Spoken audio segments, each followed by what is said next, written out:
and more generally to anybody who is not subject to the bar.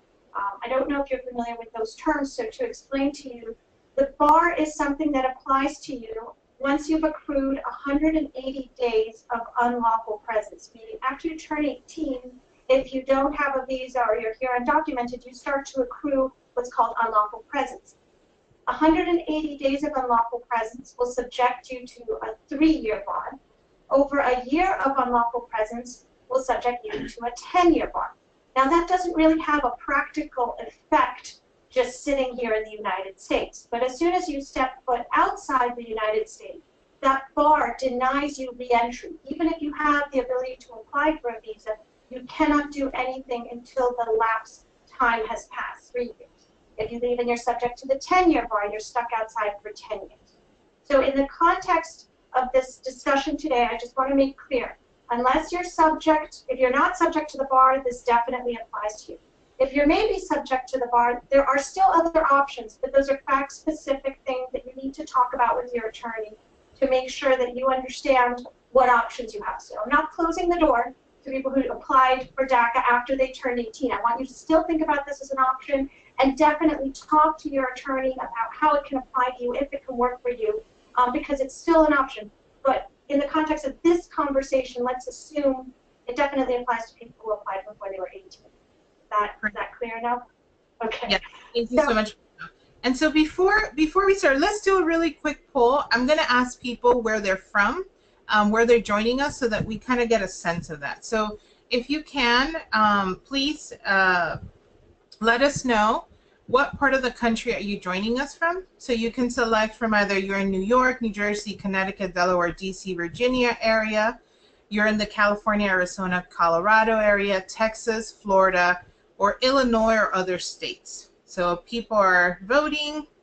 75% of those have voted so far. Most of the people we see are 50% are from the larger New York, northeastern area. So, okay, 80%. Come on, those 20%. Let's finish. So it's good to know 15% of the people who are on the presentation are from the state of Florida. Okay, we're going to close the poll in 5 seconds.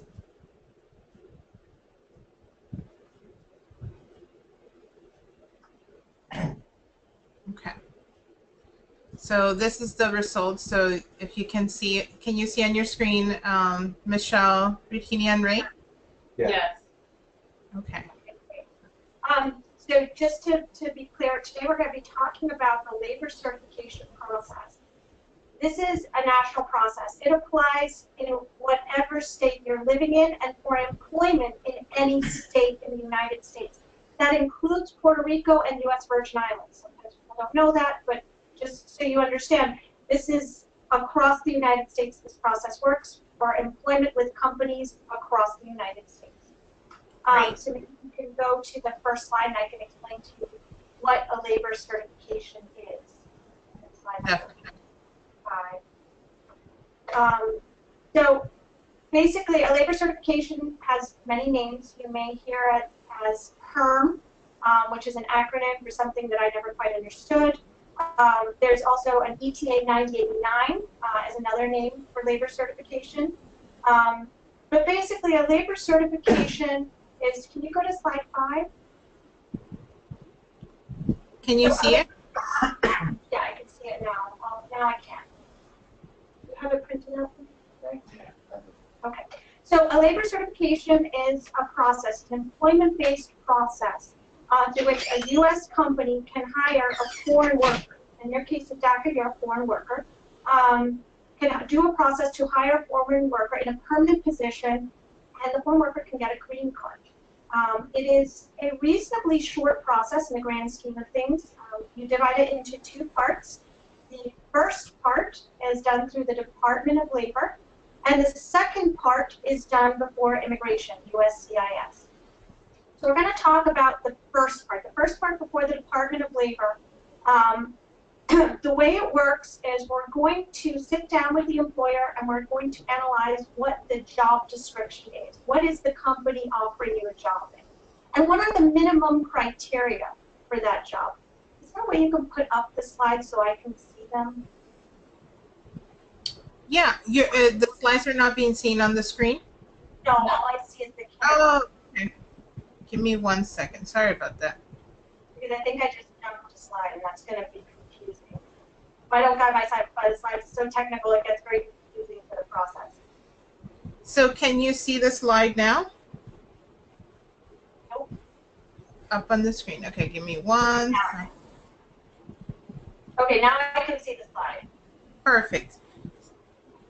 So, we've talked about what a labor certification is. On this image, the page, it's an electronic process, right? So you do this, you go online, the company will register with the organization, which is the Office of Foreign Labor Certification, and then they'll be able to submit applications electronically through this website. So on the left, bottom left, is an image of what the registration website looks like, and on the right is a sample sheet of the form. It's a 16 to 20 page form, depending on how much information we put in it. But it's basically an electronic application we submit through this portal. If you could go to the next slide. Sure.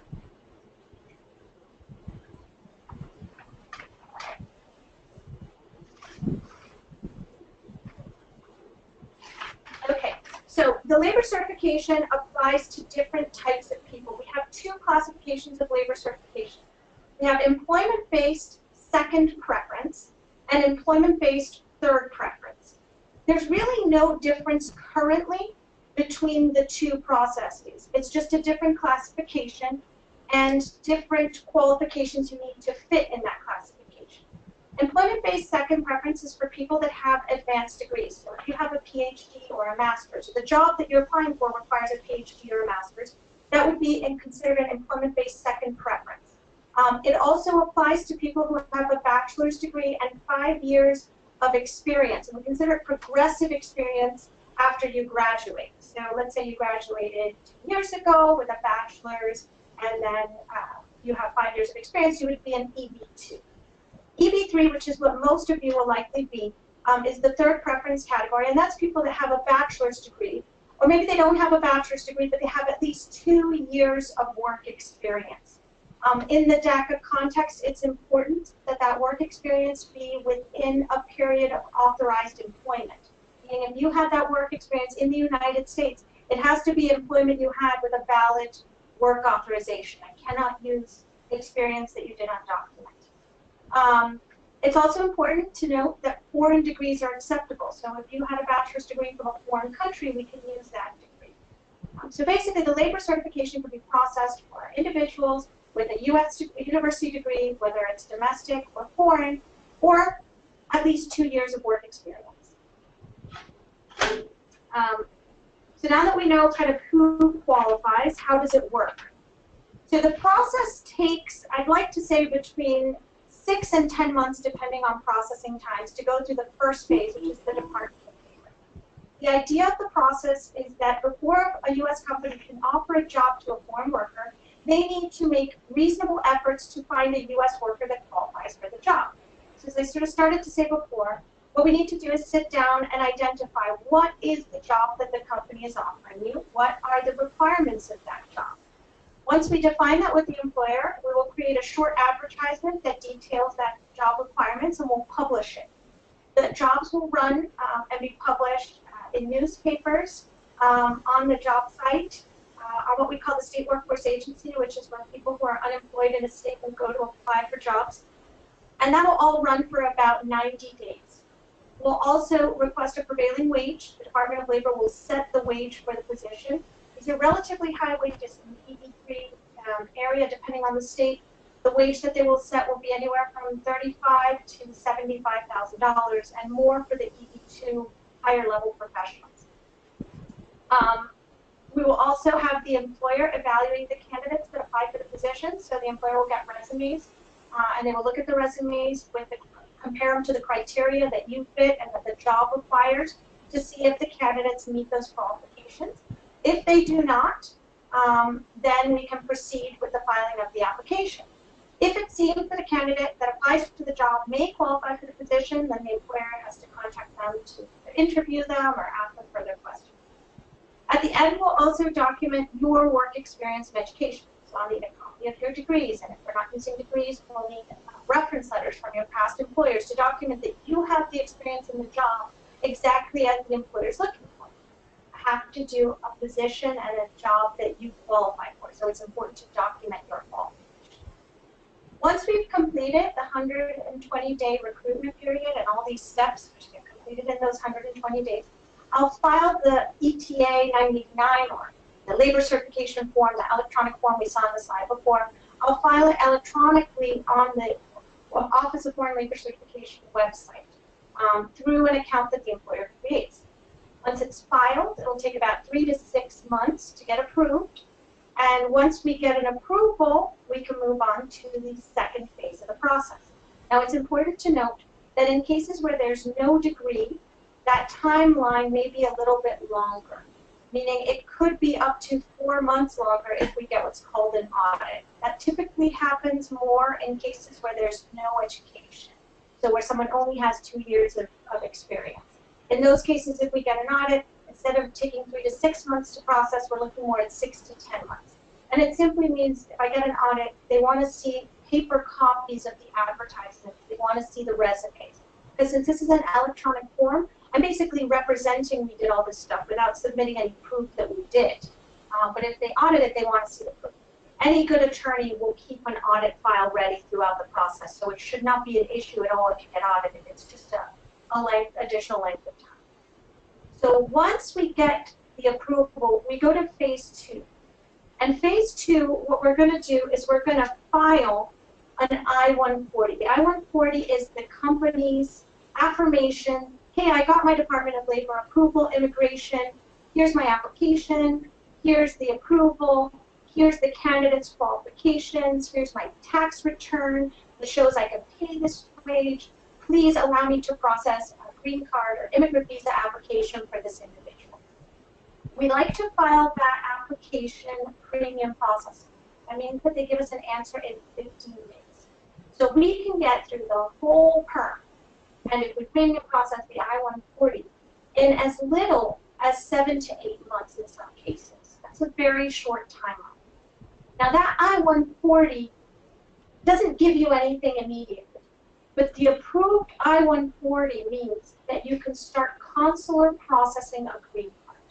So I'd like to talk to you now, before we go into how that consular process works, I'd like to talk to you a little bit going back to how do you work with somebody on a labor certification? What are the risks of submitting a perm without somebody who's properly qualified? Because we're seeing that perm has become kind of popular.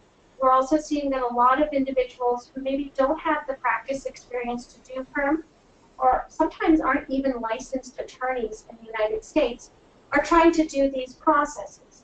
But it's a very complex process. And I made it sound probably a lot simpler than it actually is, but that's because we do a lot of these cases. We do about 200 of these cases a year. We've been doing them for over 20 years. And I can tell you that it's an unforgiving process. Any small mistake in the form or in the documentation could result in a denial. And that is a lot of time and money expended to result in a negative. So where time is valuable and so are resources, it's really best handled by an experienced attorney if you're going to do a perm. It will end up costing you more in the long run if you don't go with somebody that really understands the process. So that caveat given, we're going to talk about what happens after the labor certification and the I-140 is approved. How do we get from that approval in 8 months to a green card application for you?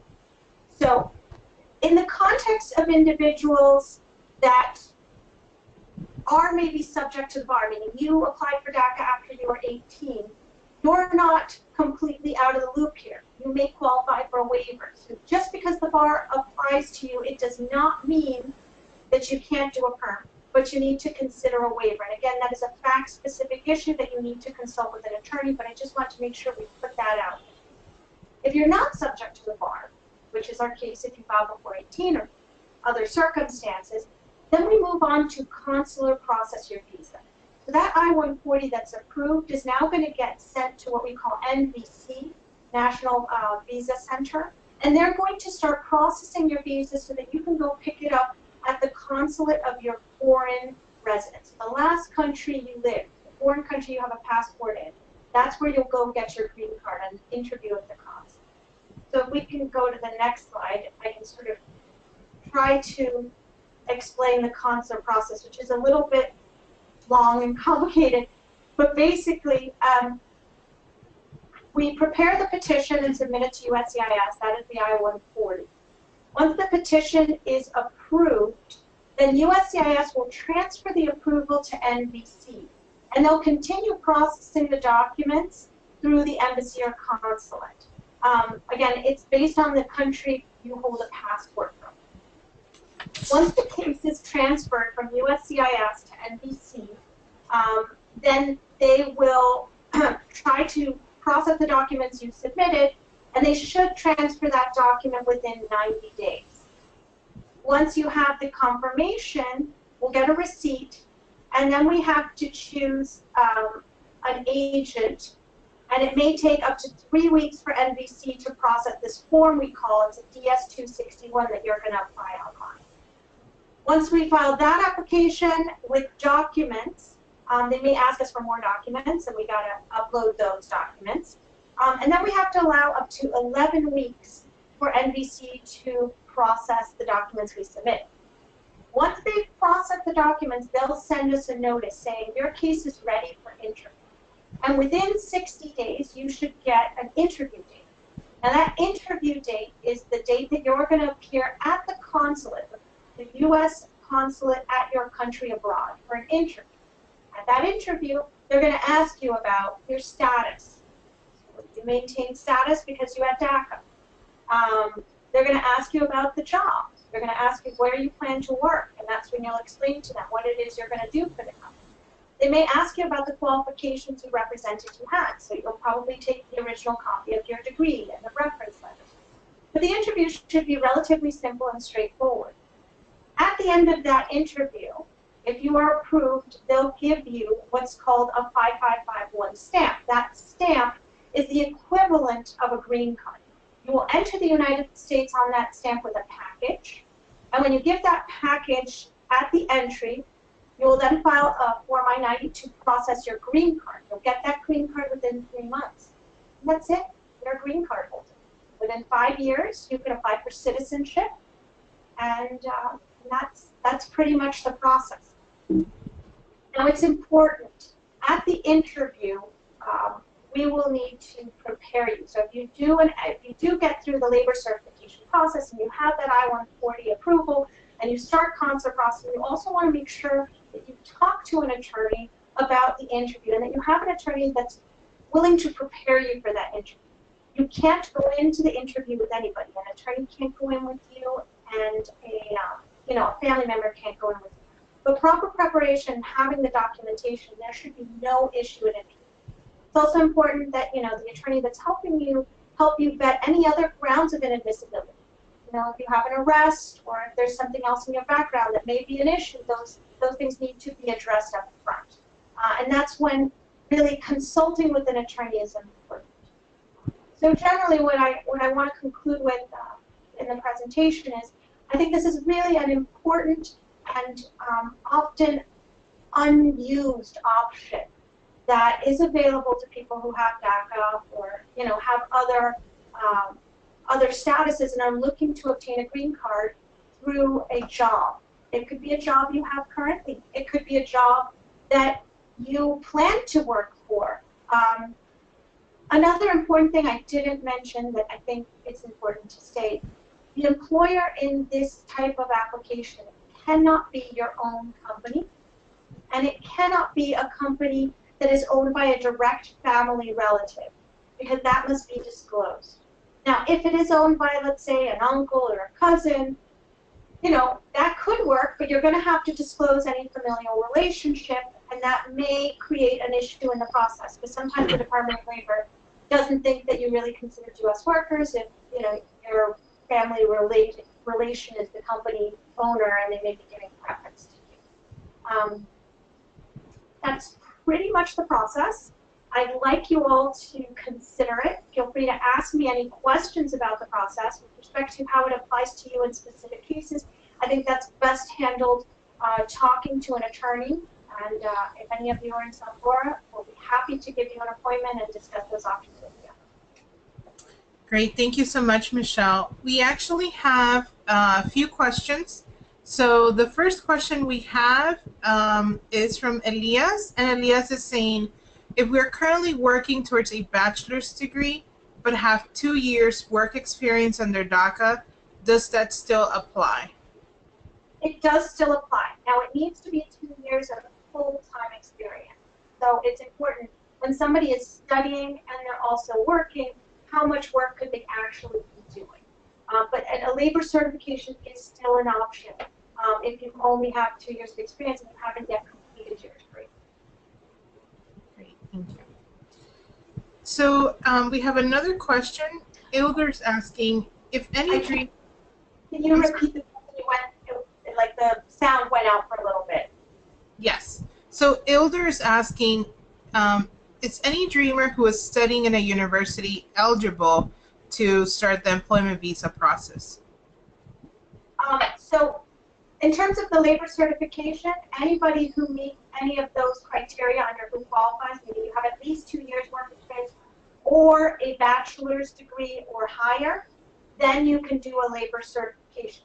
Whether or not at the end you will get a green card depends on the factors of whether you're subject to a bar, and if you are subject to a bar, whether a waiver is available. So the question was a little broad. I just want to narrow it down in that respect. Okay. Fabian is asking, if we are given perm, do we have to stay in the job forever? No. Once you have your green card, it's a permanent resident, which means if you wanted to change jobs, even change careers, really, there is no limitation on what you can do. Obviously, up until you get your green card, you want to stay with the employer because that's what demonstrates that it was a good faith job offer. And you definitely want to document employment with the company that sponsored you, because when you go down for your citizenship interview, and 5 years after you get your green card, you're going to have to disclose your employment history. And it will look very questionable if you never worked with the company. Because the basis of this process isn't just that the employer wants to hire you, but also that you want to work there and in this field. So we need to make sure that both elements of that equation are documented. Great. So somebody's asking about, her name is Lovely, and she's asking about can they still apply for this if they left the country to study abroad? Yes. So if you're outside the country, you're not in the United States, you can definitely do a labor certification and consular process your visa. So this does not require you to be in the United States. Now, where you do have to document is that this company is offering you a job, and it's a long process, and they're not going to be able to bring you in to actually work in the job if you're outside during the pendency of this process or up until you get your green card. So there is that element. You may, at the interview, have to deal with some issues of explaining to the consular officer, hey, why was this company doing this process for you and you were outside this whole time? I mean, they basically held a job open for you for 18 months. It's not impossible. I actually do it a lot with my clients, but you just need to be prepared to document how you met that employer, why is it that you're so important to them, and be able to justify to the officer that this is a legitimate job offer. Great. So we're going to take a question from Priya. Priya, we're going to open up your line. Hi, Priya. Hi, one of my question is, like, once you're a dreamer, can you self-sponsor yourself? So the labor certification cannot be done by somebody who has their own company or through a family company. It is through a corporation. Let me be clear. The labor certification requires a corporation. So yeah, in this context, you couldn't self-sponsor yourself for a labor certification. Now, Antonia's here, so she can take some of these questions as well. How are you? I apologize for my delay. No worries. Michelle has been doing a fantastic job. And right now, we are taking questions from some of the scholars to have really good questions. And we just got a question from Priya. Sorry, Michelle, go ahead. That was it. I mean, you basically, you can't self-sponsor. You need a corporation to sponsor you, preferably one in which you're not the owner or it's not related to family. Not preferably, absolutely. So Chantel just wants to make sure, she's like, so you have to be working full-time for at least 2 years, correct? In order to qualify, if you don't have a bachelor's degree, in order to qualify for a labor certification, you need at least 2 years of full-time work experience. But full-time can be 4 years of part-time. If you're going to school, they consider going to school as a part-time, so you can't work full-time. So it would be 4 years of part-time work. But it doesn't necessarily have to be when you were lawful. We can use work that was used when you were unlawfully present. What you have to be careful of is that the employer could get into trouble, because if you're documenting that you worked for someone unlawfully, it's not a very good idea. So we suggest you avoid that. Yeah, I basically hold the position that undocumented work is to be avoided, especially if it occurred after you're 18, because it could be evidence of unlawful presence. Great. So somebody's asking about the publishing. So Yameli says, how does the process of publishing the job in the newspaper work? If there's a citizen eligible for the job and takes it, are you automatically disqualified? Yeah, I think that's part of the art of PERM. The art is to know how to create profiles that are not available. If I put an ad in the newspaper saying I want somebody with 2 years experience picking tomatoes, I am not going to have a really good chance of getting that through without finding people that could qualify for that. And I think Michelle would agree that the reason you look for an attorney who has experience in this particular area, because not everybody does this area requires expertise. And that's why you would look for them, because it's key to create profiles that are not going to make everyone and their mother eligible for the position. And just to be clear, I mean, we don't create the profile. The idea is that we sit with the employer and we sit with the candidate to really analyze what is it about this individual that makes them such a desirable applicant. Because if an employer is going to the efforts to do this process for you, it's because you hold a certain skill set, knowledge, or ability that they find desirable, and they're having a hard time finding other U.S. workers to fill. So the key is, if you have a good attorney, we can really sit down and we know how to analyze and objectively define what that criteria is in a way that makes it easier for us to analyze the U.S. workers that apply and be able to compare them objectively. The key here is to be able to show in an objective manner why you qualify and this individual U.S. worker does not. So when we craft the job description and the advertisement, we really focus on highlighting what those needs are and what it is that the company's looking for. And what you have that's special.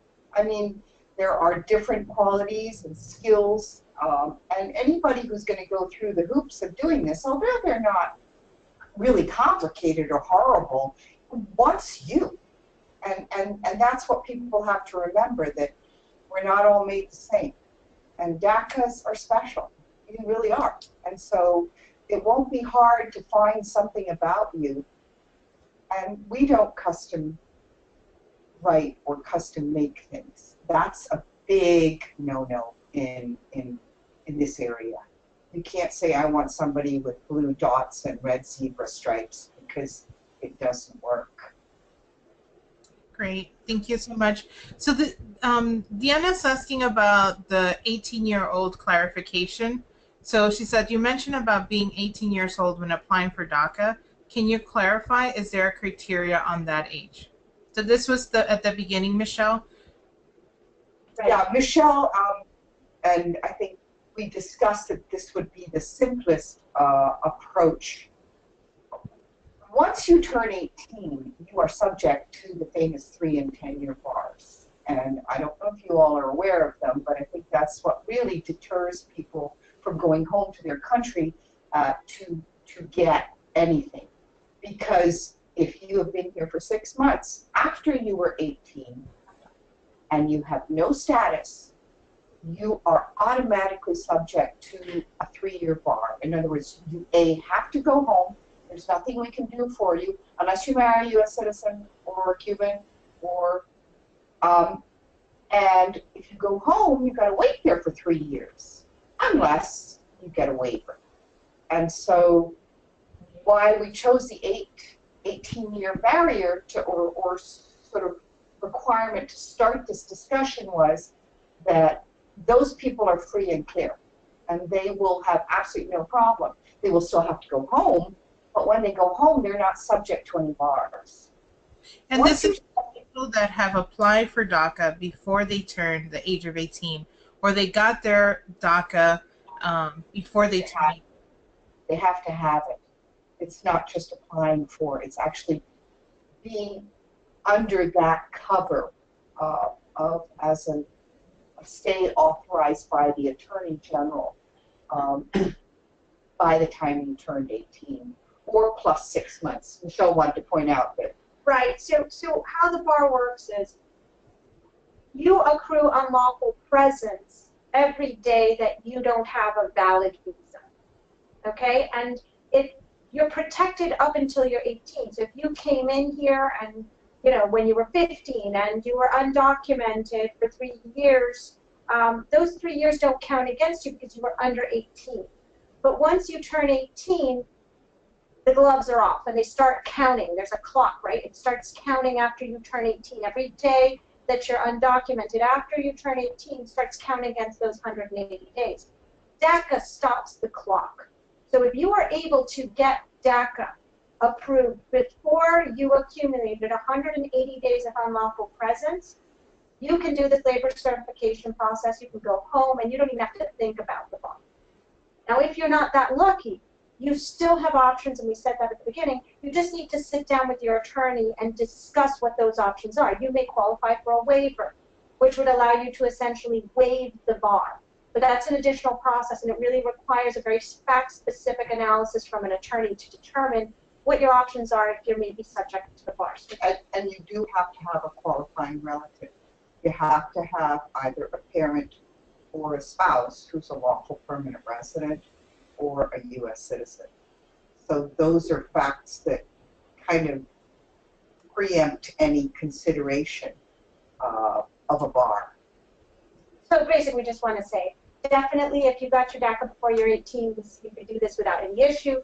If you got it after 18, let's talk to an attorney and make sure that you're aware of what you qualify for before you delve into doing this process or spend any money or time on it. Very important to do that analysis right up front. You know, talk about it frankly.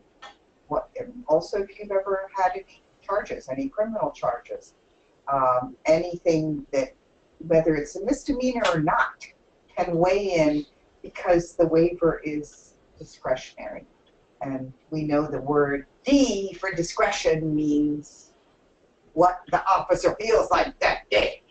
So we need to really analyze those things before you consider going forward.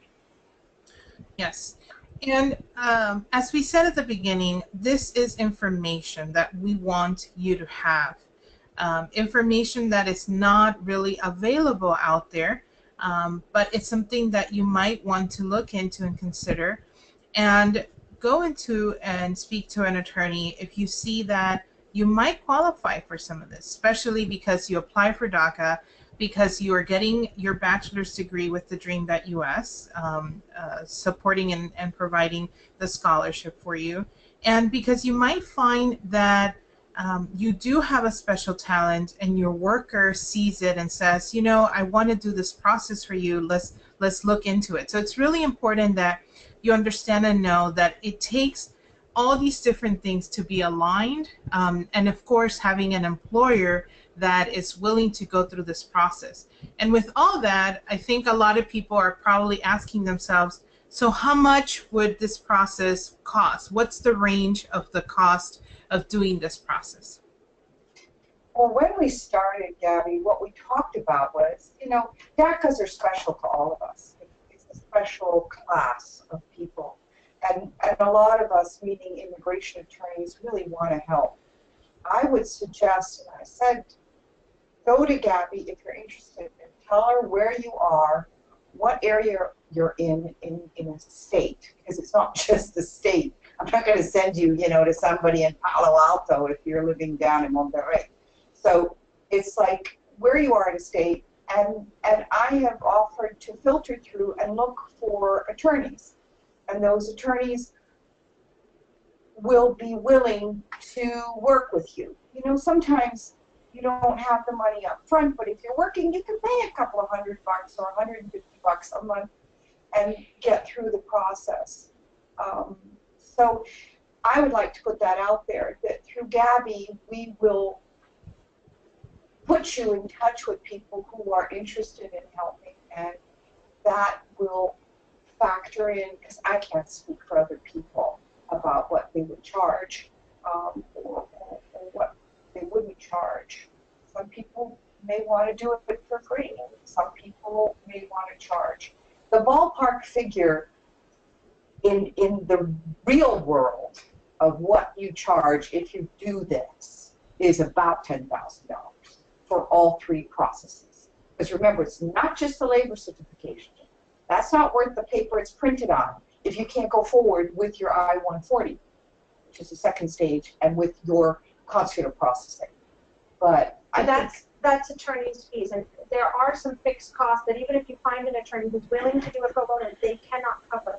And that includes the advertising costs, whatever the cost will be. At least in South Florida, we pay about $2,000 to comply with the advertising requirements, and the employer has to pay for that. And then there's also the cost of the visa filing fees for NVC and I-140, which can come over $1,500 when all totaled up. So those costs, regardless, you need to be prepared that there are fixed costs that are going to cost between you and the employer at least $5,000, even if you find someone who's willing to do the process for free. And so, the real secret is, do I want to do this? Am I willing to go home? And is that worth my freedom? Because there's a lot of us out here that want to help, but it has to be a choice. It's not something that we can do for you. Because some people may go through the whole thing and just say to me, like I had a client the other day, I'm not leaving. I don't want to leave, I'm scared. And so don't start if that's where you feel you're the most fearful of. Yes, thank you so much. So just to clarify, so immigration fees, more or less, we're talking in the $10,000 range. It could be more, it can be less. And then just on immigration fees, we're talking about $5,000 to do this process. $5,000 in costs. In cost. On average, an attorney will charge about $10,000 in fees. That's what we would charge in terms of our man hours, what the fees would be to do the process. That's separate from the costs, which is something that the attorney doesn't pay, that have to be covered for the advertisements and the immigration processing costs. And it's over a period of time. It's not like up front either. The first process you charge about $3,000-4,000, then the second process is another $3,000, and then the next process is $3,000. So it can be over a period of almost up to 2 years. It's just like when you do a marriage case, you have to pay the fees to the government. They charge money. But our fees as attorneys are what can be worked out and waived. The government stuff, they're not too keen on waiving. Yes. So we have a question from Biani, and Biani says, can the sponsor be a local small business, or does it have to be a large corporation? I prefer working with small business because their heart's there, they work there. It's very hard to work with large corporations. There's huge bureaucratic levels, that you have to take things to. So no, forget big business. If you've got a small business that wants to help you, we're in. Great. So I'm looking through some other questions that we're getting. Some of them are more detailed, so we're not going to ask those questions because they pertain to specific case. So people are asking about willing to travel, right? So they're saying, will the travel documents guarantee you back in the U.S. if you're a DACA holder, or is there a risk involved in traveling back to your home country? I can tell you absolutely until this administration that your parole gets you in. And that's why if you have a parole and you go out to get your green card and there's any hiccup, which there shouldn't be, you come back in on your parole. And DACA paroles are honored to come back in by CBP, and it's not even a question. Unless it's wrong, but that's not going to be the case.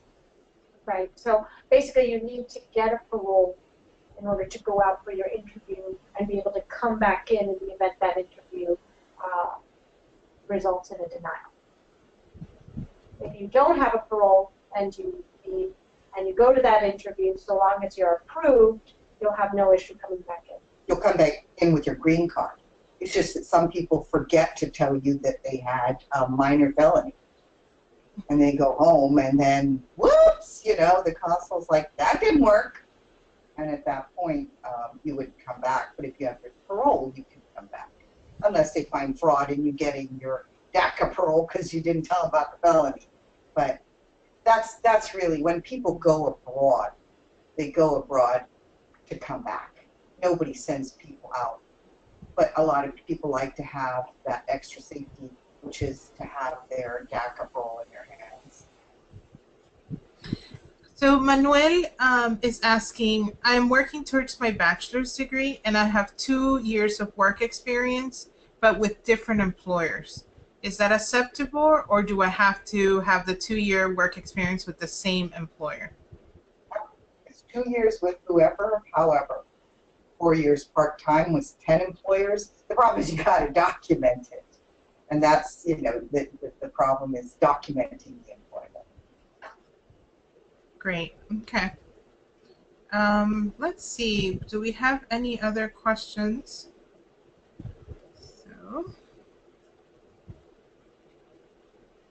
So they're now questions more on what you suggest. So Brenda says, do you suggest working in a professional environment upon graduating with my bachelor's degree, or what do you recommend I do? And I guess this is to make yourself more marketable. Somebody also asked about they're planning on getting a master's degree. Would you recommend you wait to apply for this and do the EB2 instead of EB3 when they get their master's degree? I would say that if you can get it done now, you do it now, because it's really, at the moment, we are on a very good turnaround for perm. We were just in Washington, and they were saying that perhaps things may slow down a little bit in 2018, but 2017 is looking really sweet, and I would just say get on the bandwagon now. You got a bachelor's degree, and you got 6 months experience to do it. There's really no difference currently and in the foreseeable future between EB2 and EB3. So if you're an EB3 and you qualify EB3, just do it now. Because the time you're waiting on the EB2, it's the time it takes you to qualify for an EB2 plus the processing time, and those processing times could be extended. So by the time you graduate and actually get that, you may already be here with a green card. I think, right now there's no difference between EB2 and EB3 in terms of the viability of the process. And if you have a bachelor's, your qualifying experience, which is that experience which is creating the profile, which nobody else has, doesn't have to be acquired after you get the degree. In other words, if you are 28 years old and you've got DACA and you worked from 22 to 24 and then went and got your degree, we can use your experience before you got your degree if it's something that's going to help qualify you for the profile for that job. Great. So there, one of the questions is, what type of documentation should people keep track of in order to prove the 2 years of work experience? So should they be keeping paychecks or pay stubs, or how do they, maybe their tax returns, what are the papers that you recommend that people keep track of to be able to prove the 2-year work experience, at least 2 years? I was just going to say that the most important thing you can do is keep contact with your employer. Because keep contact with your former employer. Keep a good relationship with that employer. Because the way we document experience is through a reference letter from that employer attesting to your employment with them. And then obviously you do want some objective evidence. If you have a 1099 or a W-2 from your period working with that company, that's important too.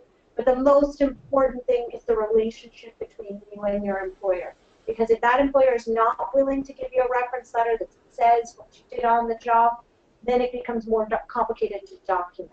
Yeah, because the one thing that we have found is that employers who like you are willing to go the extra mile and give you that letter that says, not only did she work from A to B and in this position, but they'll work with us to give us what immigration wants, which is a job description that says, in her job, she did this, that, and the other, which is not a standard letter of job recommendation letter or a standard letter that you get from a company. And so if your boss is willing to work with us, then it makes it a whole lot easier because human resources will do what the boss says.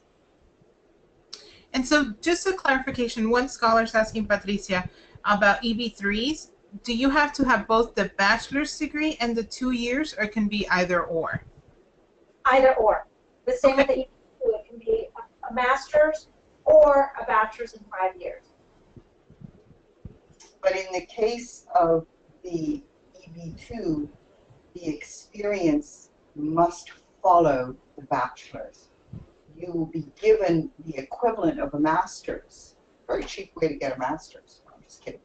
But 5 years of work experience after your bachelor's is considered to be the equivalent of a master's degree. And that's 5 years full time. Okay. I have another client, so I'm going to excuse myself. Thank you very much. Thank you, Michelle. All right, so we're going to take this as the last question, and Gloria is asking about filing taxes. If somebody hasn't filed taxes and do not have the tax returns, is that something that is frowned upon when they're doing the process? So I guess do you see people file their go to the end of the process, because remember there's 3 parts to it. The first part is the part that gives you the ability to go before immigration, which is the labor cert, and that is before the Department of Labor. At that point, it doesn't matter whether you file taxes or not. Nobody cares. You're not even in the picture. It's between the employer and the government.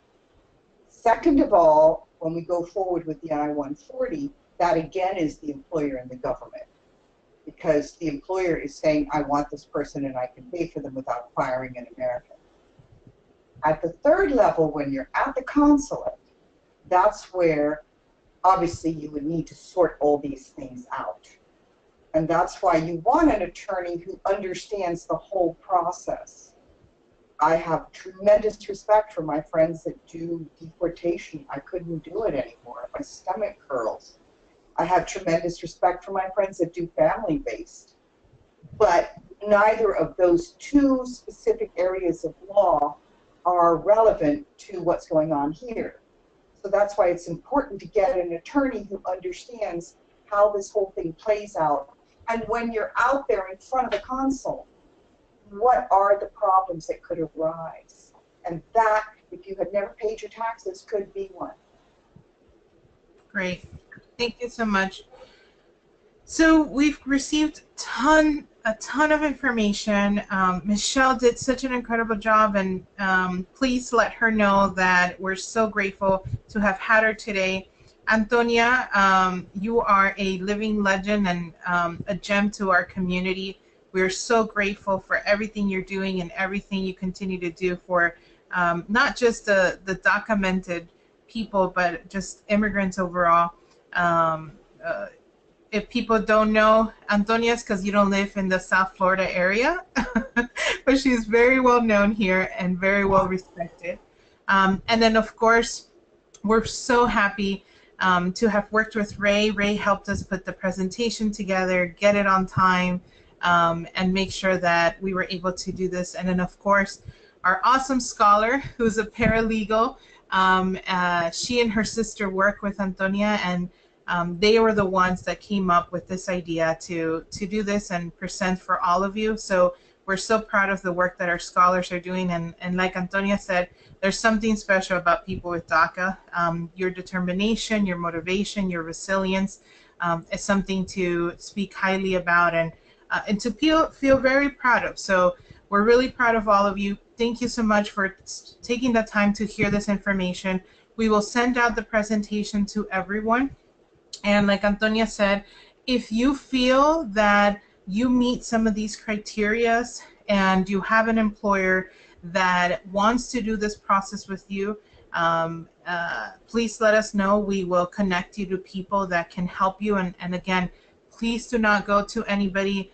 Please do not try to go and do this by yourself. As Michelle said and what was in the presentation, it is an unforgiving process if you do something wrong. And so you want to make sure you do it with experts, with people that have been doing this for a while. So I don't know if Antonia, Virginia, Ray. Don't be afraid, okay? Everybody thinks this is such a complicated da-da-da-da. It's not. It just requires three things.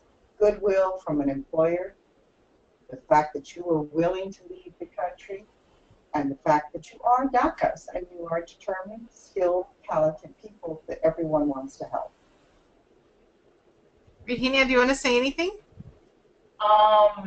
Well, I'm at a loss for words because I'm so excited to share this process with everyone because I'm in the same process. So the fact that I'm here to say I'm willing to do that. So I hope that you can too, because like as Antonia said, it's a relatively, it sounds complicated, but once you get familiar with how it is, it's really not that bad. So I hope that you guys are willing to, understand it and hopefully, proceed with it.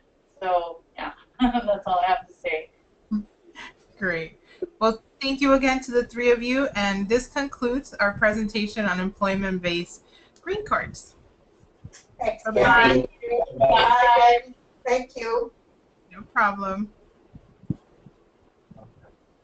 Wow. Yeah. We have, it went Although if I know people are yeah, people are now. yeah, but the highest. Are we still on? No. No, we're just with Gabby right now. Hi, Gabby.